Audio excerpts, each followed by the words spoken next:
What's up guys, Steven here, welcome back to another video. So I finally did it. I bought the OnePlus 6 straight from Amazon 2 weeks ago, and I think now it's time guys to bring you my first initial review and compare it to my daily driver, the Huawei P20 Pro. So let's go.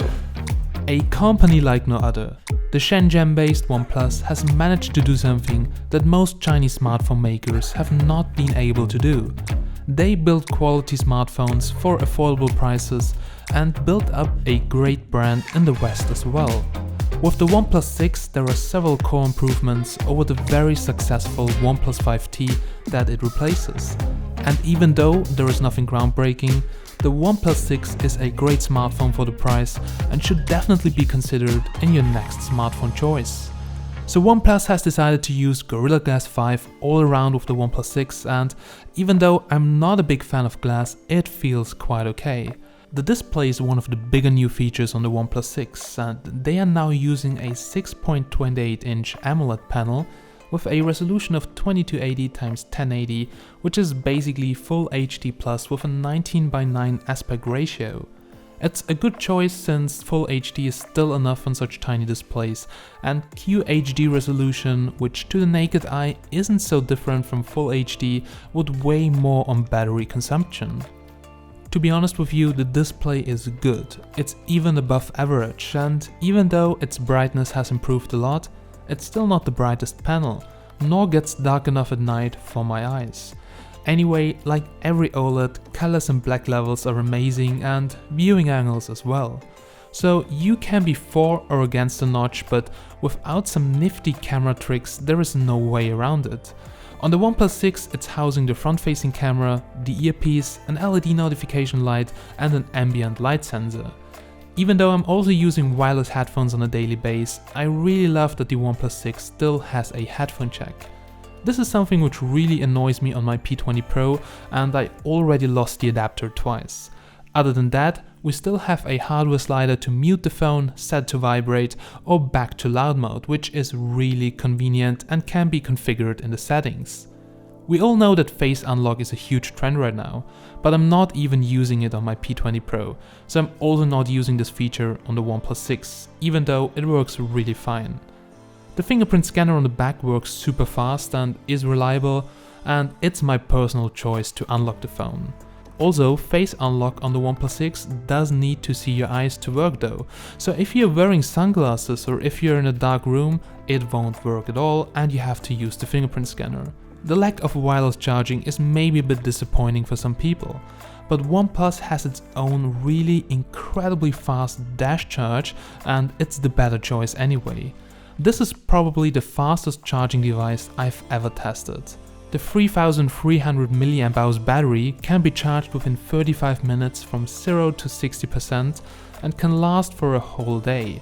However, to go from 60% to full charge, you will need over 45 minutes.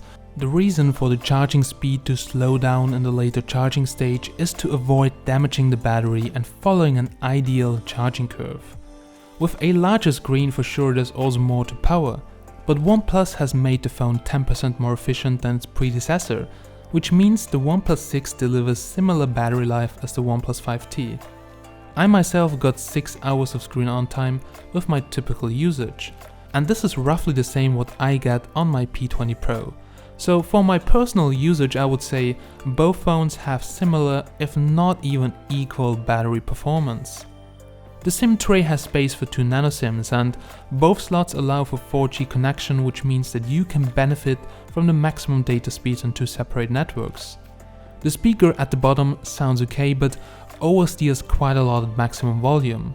It's a quite okay speaker, but it can't beat any phone with dual speakers or front-firing ones.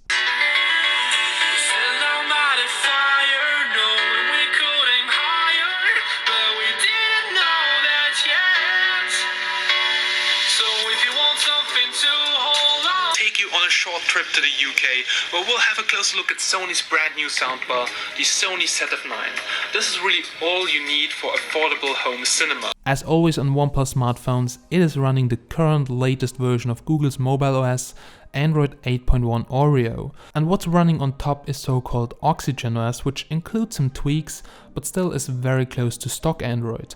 In fact, it does change some aspects of the way the OS works, but it doesn't come with all the unnecessary apps pre-installed. Basically, it offers customization without any limits, a stock Android experience, and a super fast handling. The UI is really fast and smooth, and if you don't like it, then well, just go, slap a custom launcher on it, change the icons, or well, do whatever you want because it's Android and you can customize everything if you want to. Gaming on the OnePlus 6 is also excellent, maxing out any game's frame rate with great stability. That's due to Qualcomm's newest Adreno 630 GPU still being ahead of the competition. But also OxygenOS has some neat gaming mode features, and both Dash Charge and the additional RAM provide some perks other phones can't provide if you're into mobile gaming. Now, at a first glance, the OnePlus 6 rear cameras don't look a lot different to those found on the back of the OnePlus 5T with the 60 megapixel and 20 megapixel shooters. And it's also still using Sony sensors with an f1.7 aperture, but it's not all identical. OnePlus has increased the size of the sensor on the main 60 megapixel camera by 19%, and it now has a 1.22 micrometer pixel size, enabling it to pull in more light and thus perform better in low light conditions. Also, they have added OIS to the 60 megapixel rear camera. In situations with good daylight, the OnePlus 6 takes consistently great photos with a little punch of color, good details, and also very good brightness. At night, it's a massive step beyond the OnePlus 5 and worthy of praise considering its basic components and sub-flagship pricing. All in all, I would say it's a good camera. It's not as good as more expensive flagships, but for the price I think it's a very good all-rounder. For more pictures and a look behind the scenes, also make sure to follow me on Instagram under techmagnet_YT. Now for sure it also supports 4K recording and even 4K 60 FPS, which not even my P20 Pro can do, which is way more expensive.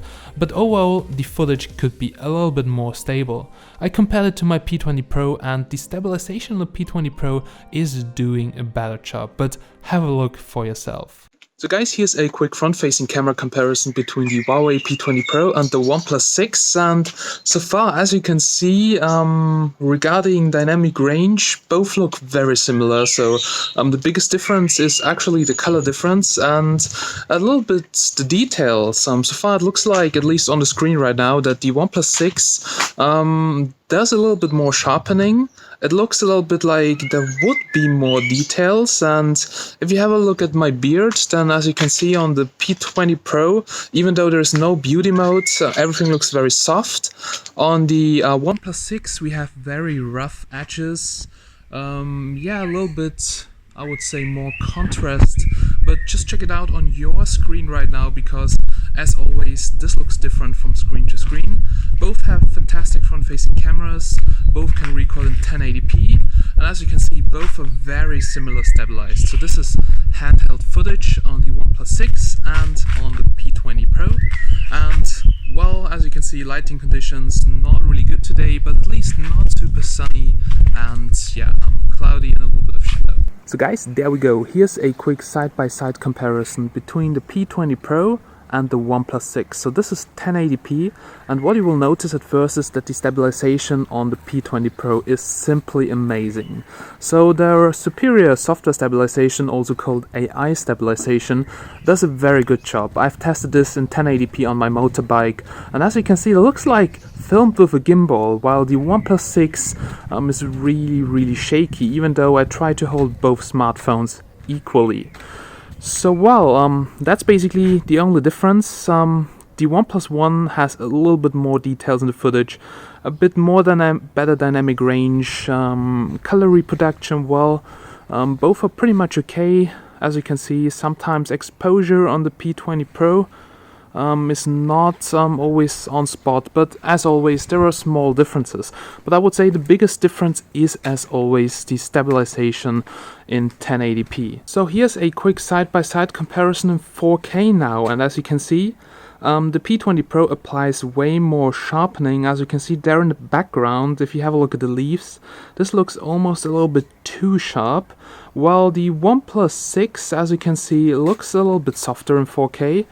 Still, regarding the stabilization, as you can see, even though both have no stabilization turned on right now, the Huawei P20 Pro seems to handle it a little bit better. So also the stabilization on the P20 Pro has improved with the latest updates. That's pretty good. But as you can see on the OnePlus, this is not that stable. Also regarding the signal reception, I had no issues with Wi-Fi, Bluetooth or GPS, and in fact I had similar signal quality as my P20 Pro using the same providers. So if your budget caps out at $500 to $550, the OnePlus 6 is definitely the go-to candidate, and everyone I've recommended the OnePlus 6 to doesn't regret it, so make sure to check it out. Alrighty guys, so we're now here at the end of this video, and so far I have to say the OnePlus 6 is a fantastic phone. The P20 Pro is also a really fantastic phone, but actually the OnePlus 6 is way cheaper, so at least 200 or 300 euros depending where you buy it from, and they are so similar in looks, in how fast they react, in performance, well, also quite similar. For sure, the P20 Pro is more focused on photographers and all that, but also the OnePlus 6 has a really good camera, which is not bad at all. It's just not that advanced, let's say it like this. So there are differences, you have to choose, so watch the review again, then just point out some things which are important for you. For instance, performance, camera, looks, or whatever you want, and then do your decision. Both fantastic smartphones, but if I would have to buy a smartphone right now, and I don't care so much about photography, I would probably go with the OnePlus 6. It gives you the best performance for the price you can actually get right now, and it's really fantastic. I love their UI. It's so stock, it's so awesome, so customizable, and it's a really good smartphone for the money. Alright guys, so I really hope that you have enjoyed this review. If you did, please like it, and if you want to see more, then please subscribe. I'm Steven from Tech Magnet, and I'll catch you in the next one. Have a nice day.